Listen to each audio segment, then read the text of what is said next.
Thank you so much, Deborah, for this opportunity to be part of this launch for Sex Rights Africa.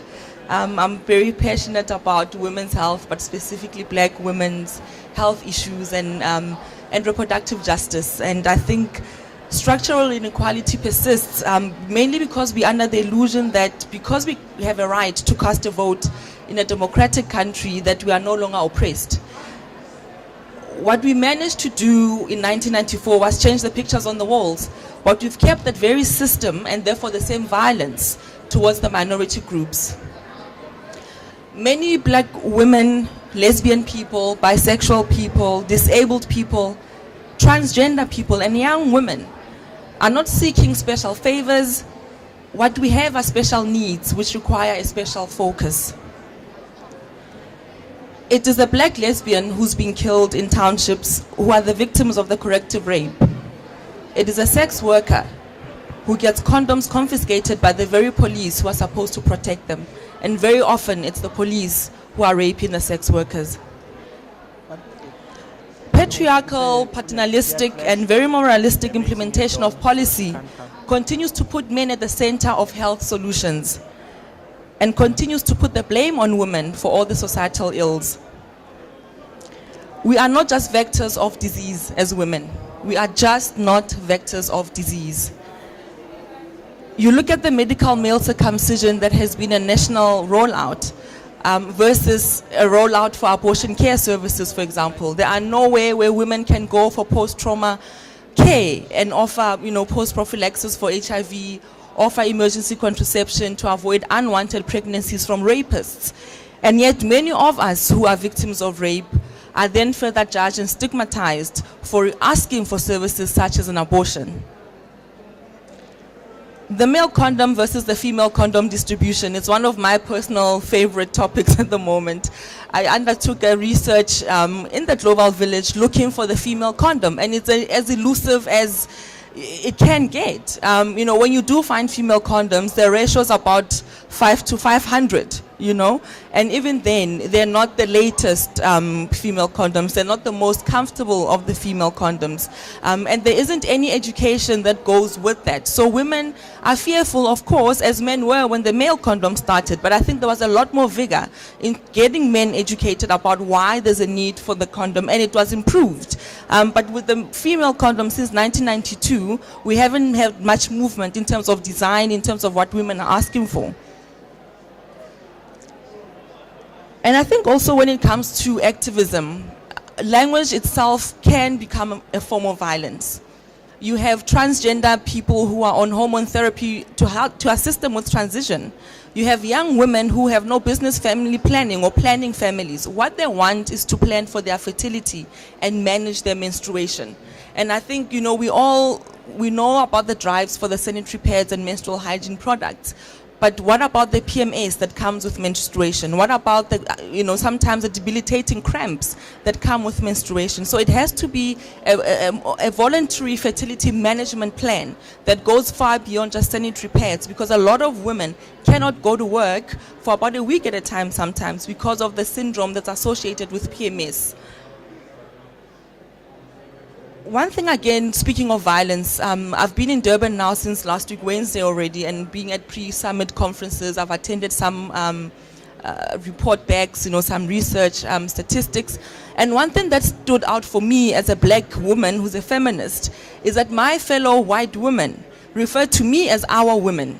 And I found that very violent. It's almost like that same white supremacist views, it's not our issues as women. It's still, we're still better, and it's our women there that we are coming to save. And when people talk about statistics and the funding, that's it's our women. And I'm just thinking, when will a Black woman be for herself? When will this body be mine? Black men, they say things like the foreign men come and take our women. When will we be ours for ourselves?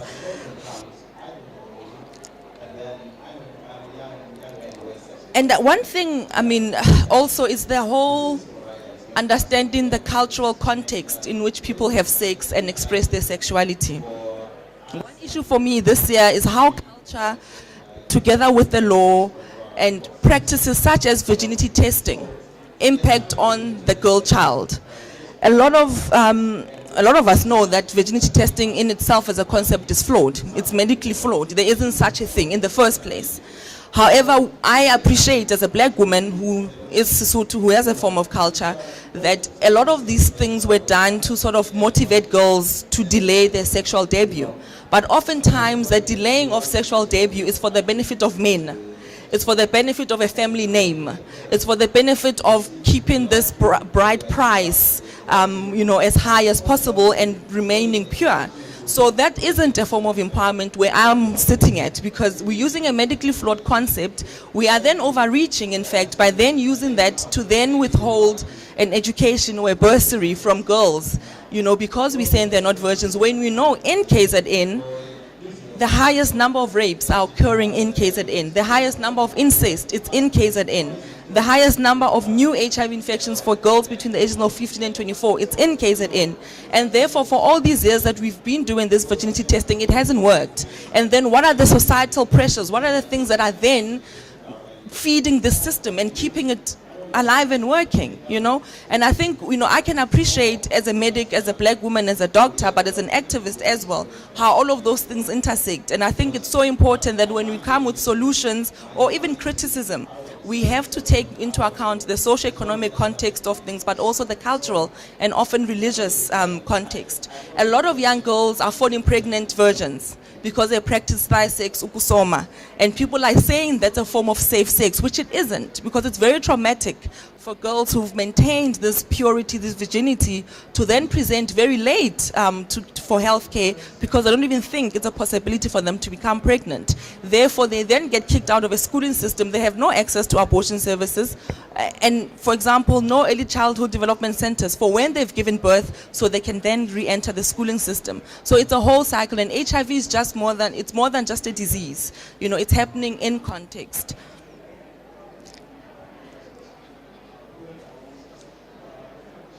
We have to start respecting vulnerability as an independent human right. What Sex Rights Africa is trying to do is bring a network, bring research, bring people together who are working in this field. And I think what we have to keep ourselves checking is, what are our politics? Where are our ethics at? Because we need to keep the people who we say we're helping at the center of that, and not forget why we started in the first place. And for me, because people can't protect the fights or fight for the rights they don't know they have. And that's why this platform is so important, to inform young people to know their rights, to know that even if something is culturally accepted or politically accepted, it doesn't make it right. And just because they don't know that they are being violated, it still doesn't make it right. And it's up to the rest of us who know and see and hear to do something about it, but also respect their vulnerability and not practice this commercial feminism or, this big pharmaceutical ethics, or where people, keep you dependent on the system so that it can keep feeding the system, and you'll be just making money for people. I mean, as a black woman, I just honestly make the analogy between my body and land. 1652 happened. Jan van Riebeeck came and occupied this land. And with everything that has happened, my black body as a woman in South Africa right now is being invaded by a pharmaceutical. It's been invaded by politicians who hate women, whose fundamental politics are flawed. And I feel like this land needs to come back. This land, we need to reclaim this body that it is, that a black woman's body. We cannot continue to use our bodies as test tubes for research, because that's all that we are as black women. We are numbers for statistics, and our bodies are vessels for research. That very same research, those very same statistics don't translate in measurable improvements of black women's lives. And 20 years later, here we are in Durban, yet again, asking the same issues. Why are girls sleeping with old men? Well, they're sleeping with old men for the same reasons that you older women slept with old men when you were our age. The question is, why have we not changed the socio-economic landscape of this country that keeps making young women vulnerable to old men? And we call them sugar daddies. We say we are weaning girls off sugar daddies. How do you wean an entire human being with agency off another human being?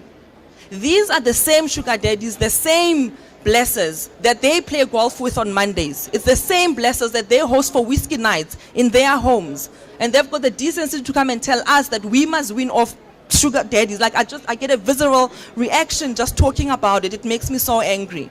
Go and tell the men, take that 30 million and go tell the men in taxi ranks to stop raping young kids. Go and tell the white men too, because they also are part of the intimate partner violence, but you never see them. The face of poverty, the face of abuse, the face of rape, it's still a black woman. When under apartheid, the abortion laws were such that they were restrictive mainly for white women, so that they don't access abortion, so that the white nation can grow. And that's something you can read about in Susan Clarkson's book called Abortion Under Apartheid: The Nationalism, Sexuality and Women's Reproductive Rights in South Africa. And she details exactly how white supremacists, the Christian nationalism, tried to maintain white supremacy through this crackdown on abortions. But it was so that the white women couldn't kill white kids. They didn't care that black women were dying of septic abortions. That wasn't part of their agenda.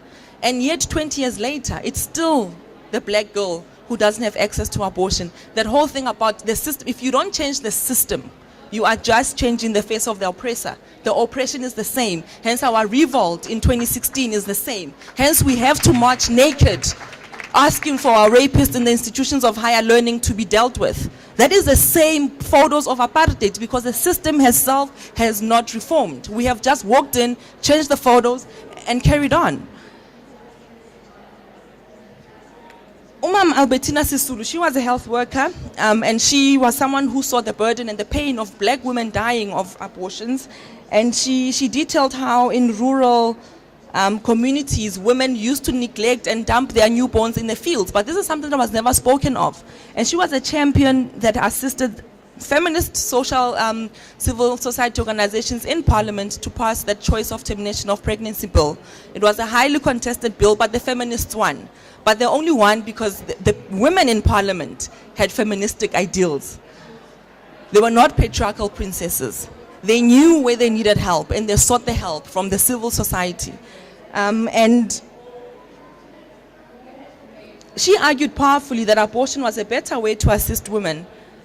And other women like Maureen Madumise, Adelaide Tambo, and Mary Turok supported this choice of termination of pregnancy act, because they knew that you cannot in one hand say you are for women empowerment, but on the other hand you're controlling their fertility and their reproduction, and they have no agency. So we like just children, you know, and we don't even have options. You know, if you walk into a government clinic now, you're going to have Depo-Provera, Neristorate, Trifasal. You may have an implanon by someone who doesn't know, frankly, what they're doing with that implanon on your body.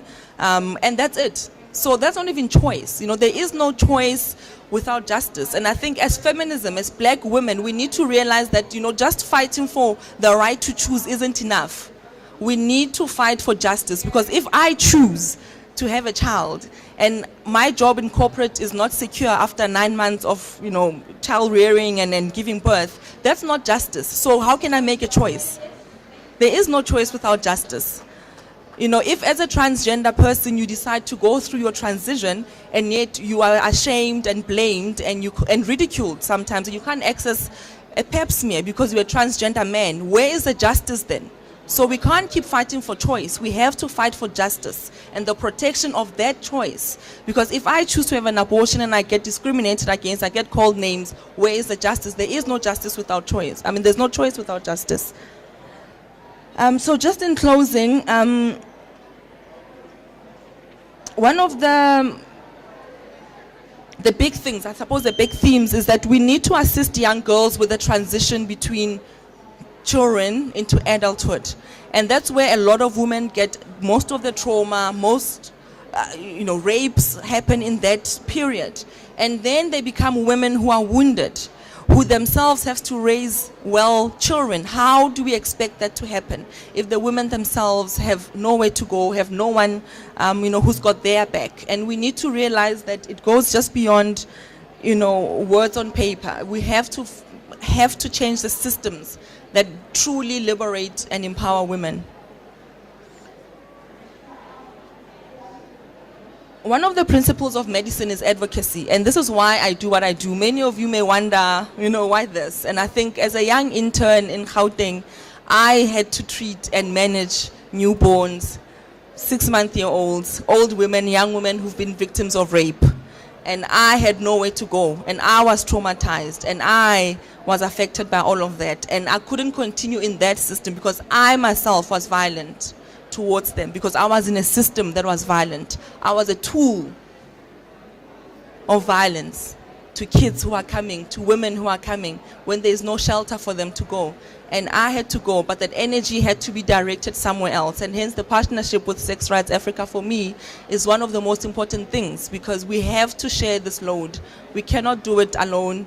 And I think, thank you everyone for coming today and to listen, to share, to talk. But I think that's the state of my mind. That's the state of where I'm at in terms of a doctor who's practicing with clients, with patients, especially black women. And so thank you very much.